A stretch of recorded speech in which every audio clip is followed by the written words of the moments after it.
मनमोकळेपणाने चर्चा केली पाहिजे। सर्वपक्षीय बैठकीत जे होतं तसं नाही। आम्हाला उणीधुणी काढायची नाही। आम्ही तुमच्या बरोबर आहोत, म्हणजे सरकार बरोबर आहोत, आम्ही देशाबरोबर आहोत, आम्ही पक्षाबरोबर नाही एखाद्या।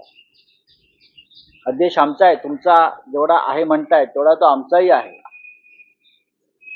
आणि म्हणून या सगळ्या गोष्टीचा विचार करताना एकदा काय ते आरपार होऊन जाऊ द्या ना। किती दिवस तुम्ही अशी कांती तलवार ठेवणार आहात?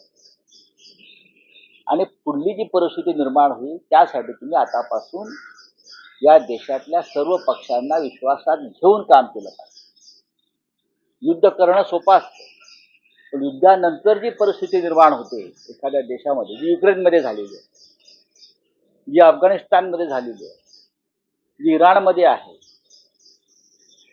युद्धानंतर अनेक अडचणींना देशाला तोंड द्यावं लागतं। त्याच्या तयारीसाठी तुम्ही देशातल्या समस्त राजकीय पक्ष, विरोधी पक्षांना बरोबर घेऊन काम करणं गरजेचं आहे।